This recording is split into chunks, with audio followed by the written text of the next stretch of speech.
नमस्कार मित्रों। मैं सुरेश सौरभ। आरक्षण को लेके सुप्रीम कोर्ट का एक बड़ा फैसला आया है। इस फैसले को लेकर हमारे बीच में वंचित शोषित सामाजिक संगठनों का अखिल भारतीय परिसंघ के राष्ट्रीय कार्यकारी अध्यक्ष चंदन लाल वाल्मीकि जी हमारे बीच में हैं। इस विषय पे वो चर्चा करेंगे। और शिक्षक जी हैं सत्यप्रकाश शिक्षक जी। 40 वर्षों से आप शैक्षिक कार्यों में लगे हुए हैं। आपके लेख, आपके पत्र विभिन्न पत्र पत्रिकाओं में प्रकाशित होते रहते हैं। आरक्षण को लेकर सरकार की क्या मंशा है, समाज की क्या सोच है और वंचित समाज को उसका क्या लाभ मिलेगा, कोटे में कोटा क्या है, आज इस पे चर्चा करेंगे। मैं सबसे पहले सवाल कर रहा हूं चंदन जी से, ये कोटे में कोटा क्या है और इसमें सरकार की मंशा क्या है? आदरणीय चंदन जी। मैं सबसे पहले मेरी जवान जो चैनल है उसके लिए संपादक जी को बहुत बहुत धन्यवाद देना चाहता हूँ कि आज उन्होंने यहाँ पर हमें बुलाया और दबे कुचले समाज की, जिसकी हमेशा वकालत बाबा साहब डॉक्टर भीमराव अंबेडकर जी ने की और बाबा साहब के संविधान पर जिस तरीके से काम होना चाहिए इस देश की सरकारों ने नहीं किया। आज उसी का नतीजा ये है कि हम लोगों को सरकारों से कम उम्मीद और न्यायपालिका से ज़्यादा हो गई है। पिछले 10-20 सालों का अगर इतिहास उठा के देखा जाए तो वंचित समाज जो है वो बिल्कुल गड्ढे में जाता जा रहा है। सरकार की जितनी भी योजनाएं हैं वो इसको उठाने के लिए नहीं बल्कि इसको दबाने के लिए ज़्यादा बन रही हैं। उसी के लिए सबसे पहली बार पंजाब में 1975 में वहाँ की सरकार ने आरक्षण में की जो अनुसूचित जाति की जो सूची है उसका वर्गीकरण ए और बी कैटेगरी में करने का काम किया। और जब ये कैटेगरी ए और बी हो गई तो वहाँ के जो वाल्मीकि समाज के लोग थी, जिस जाति से मैं स्वयं आता हूँ, और उस जाति के लोगों को जब आरक्षण का लाभ मिलने लगा तो और राज्यों की अपेक्षा पंजाब के वाल्मीकि समाज के लोग तरक्की करने लगे। उनको नौकरियों में अवसर मिलने लगे, उनको शिक्षण संस्थाओं में उनको उनके बच्चों को अवसर मिलने लगे। और ये जो फैसला आया है इसका मैं सभी 7 माननीय जजों और जो भी इस मुकदमे की पैरवी कर रहे थे, पंजाब से लेके हरियाणा, हरियाणा से लेकर दिल्ली तक और दिल्ली से लेकर पटना तक के साथी, जो हमारे वकील साहिबान थे वो कोर्ट में कर रहे थे, और हम जैसे छोटे कार्यकर्ता, सामाजिक कार्यकर्ता, ये सामाजिक मंचों पर धरना प्रदर्शन करके, और ऐसे हजारों अनुसूचित जात के जो दबे कुचले कुछ वाल्मीकि समाज के लोग, महादलित समाज के लोग जो आरक्षण से वंचित रह गए थे, उन्होंने सामाजिक मंचों पर संसद से लेकर सड़क तक धरना प्रदर्शन करके एक माहौल बनाया। और आज उसी का ये परिणाम है कि आज जो है सुप्रीम कोर्ट को ये राज्यों को निर्देश देने पड़े कि आप अनुसूचित जाति की जो सूची है उसमें कितने लोगों को आरक्षण मिला और कितने लोगों को नहीं मिला, उसकी समीक्षा करके, और उस जो दबा कुचला समाज है जिसको जो आरक्षण से अभी तक वंचित रह गए हैं उनको आरक्षण दिलाने के लिए उन्होंने आदेश किए हैं। 1 अगस्त के ऑर्डर में सुप्रीम कोर्ट का ये ऑर्डर आया है, ये बहुत ही सराहनीय है। और इसमें सभी विषयों को लेकर सुप्रीम कोर्ट बहुत गंभीर दिखी और उन्होंने अपना फैसला दिया है। वो हम सब लोग उस सुप्रीम कोर्ट के फैसले का स्वागत करते हैं। वाल्मीकि समुदाय को इससे क्या लाभ होगा और वंचित समुदाय को इस फैसले से क्या लाभ होगा?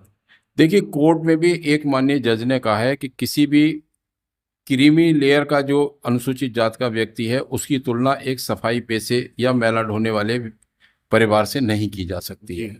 तो निश्चित रूप से मैं बताऊंगा आपको, जब उत्तर प्रदेश में राजनाथ सिंह की सरकार थी तब राजनाथ सिंह ने आरक्षण की जो लाभ के लिए अनुसूचित जाति की सूची में वर्गीकरण किया, और उस दौरान उसका लाभ हमारे समाज के नौजवानों को, बेरोजगारों को मिलता चला गया, शिक्षा में भी उनको अवसर मिले।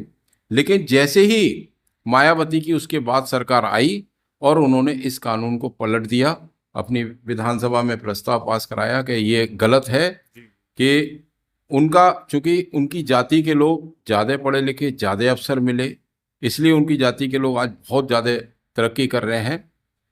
लेकिन उनकी भी जाति के लोग अभी कुछ ऐसे भी हैं जो तरक्की नहीं कर पाए हैं, जिनको अवसर नहीं मिल पाए हैं। मैं उनको भी उसमें संबद्ध करते हुए अपनी वक्तव्य में कि जो भी, चाहे वो किसी भी अनुसूचित जात का व्यक्ति हो, चाहे वो वाल्मीकि हो, हेला हो, डोम हो, डुमार हो, बसोर हो, ठीक है, लालवेगी हो, कोरी हो, धानुक हो, लेकिन अगर जो वास्तव में वंचित रह गया है, सरकार को बहुत अच्छे से इसकी समीक्षा करना चाहिए। और ऐसी समीक्षा समय समय पर होती रही है। जब उत्तर प्रदेश में 2017 में जब भारतीय जनता पार्टी की सरकार बनी, उन्होंने अपने मैनिफेस्टो में भी ये किया कि हम सामाजिक न्याय की लड़ाई को और आगे बढ़ाकर एक समिति का गठन करेंगे, जिससे आरक्षण का लाभ सभी जाति के लोगों को हो रहा है अथवा नहीं हो रहा, उसकी समीक्षा कराएंगे।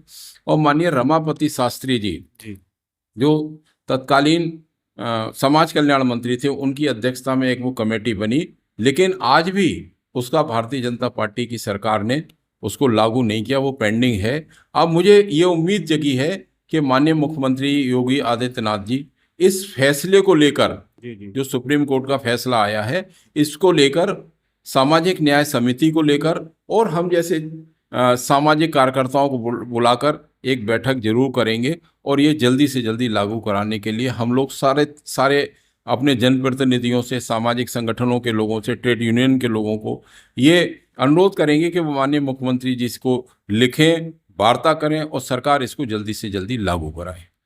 हमारे बीच में शिक्षक जी हैं। शिक्षक जी से आग्रह है कि वो बताएं इस कोर्ट के फैसले से आप किन मुद्दों पर बात करेंगे, इस कोर्ट के फैसले से आपकी क्या राय? आरक्षण के अंदर आरक्षण दिया गया है और ये सुप्रीम कोर्ट ने अपने फैसले में कहा है कि जिस प्रकार पिछड़ी जातियों में मतलब आरक्षण की आवश्यकता नहीं है, जैसे कोई IAS अधिकारी है या PCS अधिकारी हो गया है, तो उनके बच्चों की तुलना अगर उस ग्रामीण क्षेत्र में उसी जाति में रहने वाले व्यक्ति से की जाए तो ये एक प्रकार का अन्याय होगा, क्योंकि उसका लाभ जागरूक होने के, पढ़े लिखे होने के नाते वही उठाते चले जाएंगे।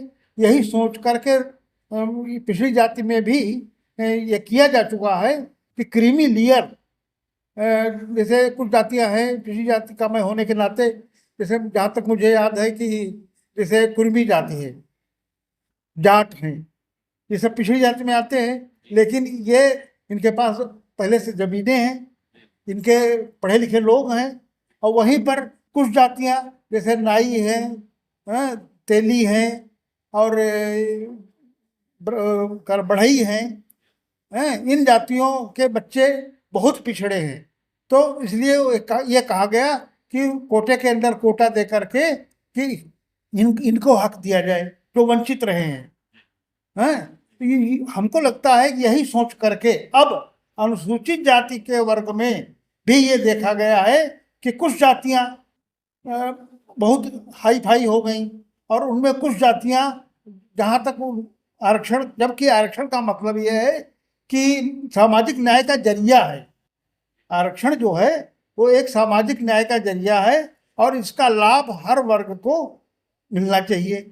और जो संपन्न हो चुके हैं उनको, इसीलिए अब अनुसूचित जाति में ये निर्णय दे दिया है कि इसमें भी वर्ग के अंदर उपवर्ग बनाए जाएं और जिनमें जो अपने पैरों पर खड़े हुए हैं उनको छोड़ करके उसका लाभ जिनको, जो वंचित रहे हैं, उनको दिया जाए, इसलिए ये लागू किया गया है। हालांकि 2004 में संविधान पीठ ने ये फैसला लिया था कि अनुसूचित जाति एक ऐसी जाति है जिसमें ज़्यादातर एक ही तरह के लोग हैं। पिछड़ी जातियों में तो हैं अलग अलग, लेकिन ये देखा गया है और तब उसने निर्णय लिया था कि अनुसूचित जाति में वर्ग के अंदर उपवर्ग करने की आवश्यकता नहीं। लेकिन मोदी सरकार के राज्य में अब ये सुप्रीम कोर्ट ने उस 2004 के आदेश को उलट दिया और उलट करके वो पिछड़ी जाति के तर्ज पर अनुसूचित जाति के अंदर कोटा के अंदर कोटे की प्रणाली लागू करने को तत्पर है। ऐसे में अब ये विचार करने की आवश्यकता है कि, और इसका अधिकार उन्होंने राज्यों को दे दिया है।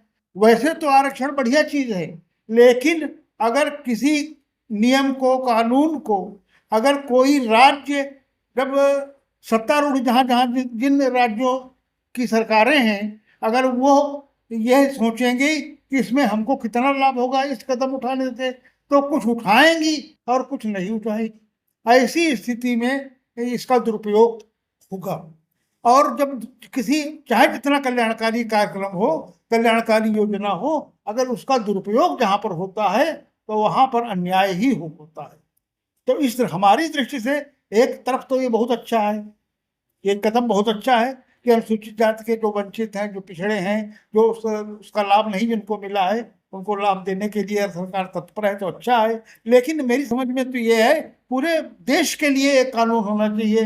अब आपने राज्यों को सौंप दिया कि राज्य अपने अपने यहाँ इसको लागू करें, तो अगर वो राज्य बेईमानी पर उतर आए और वो ये देखें, अपने वोट बैंक को, मतलब विचार करें, वोट बैंक को देख करके अपने इस कानून का उपयोग करें, तो निश्चित रूप से इसका कोई लाभ नहीं होगा और उल्टे नुकसान ही होगा। अगर राज्यों की मंशा साफ है और राज्य अपने राजनीतिक लाभ के लिए, राजनीतिक लोभ के लिए इस आरक्षण को लागू करेंगी, तो आरक्षण का लाभ नहीं मिल पाएगा। सत्यप्रकाश शिक्षक जी कह रहे थे।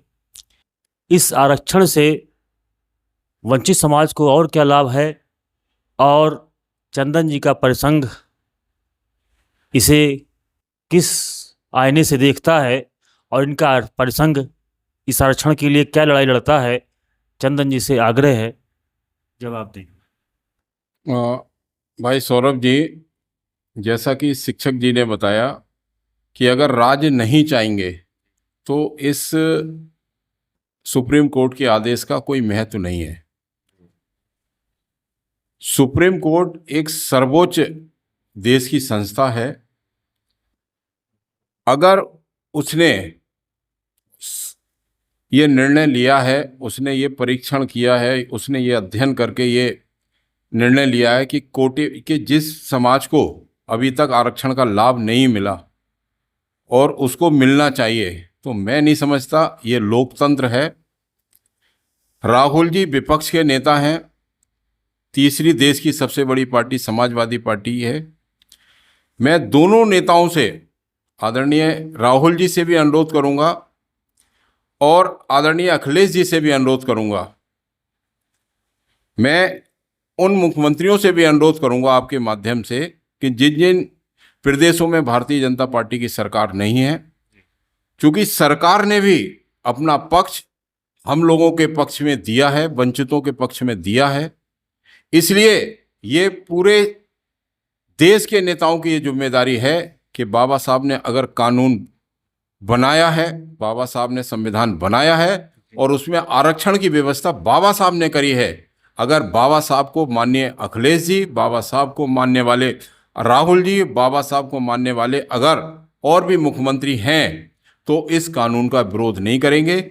मेरी सभी से अपेक्षा है, सारे माननीय मुख्यमंत्रियों से, सारे राजनीतिक दलों से, कि वंचितों का शोषण 75 साल से और आज़ादी से पहले भी होता रहा है। अब उस शोषण को समाप्त करने के लिए ये कानून एक मील का पत्थर साबित होगा, इसलिए सारे राज्य इसको जल्दी से जल्दी लागू करने का कृपा करें। आरक्षण के प्रति सभी राज्यों की मंशा साफ होगी और सभी नेताओं की मंशा अगर साफ होगी तो इसका लाभ शोषित और वंचितों को मिलेगा। ऐसी बात चंदन जी ने कही। सत्यप्रकाश शिक्षक जी की भी यही मंशा है कि सरकार की तो मंशा साफ है, लेकिन इसे कहाँ तक लागू किया जाएगा, कहाँ तक लाभ मिलेगा लोगों को, यह तो भविष्य ही बताएगा। लेकिन अभी से यह कयास लगाए जा रहे हैं कि इस आरक्षण का लाभ शोषित, वंचित, दलितों को जरूर मिलेगा। आप दोनों हमारे बीच में आए, चैनल में आए, बहुत बहुत धन्यवाद।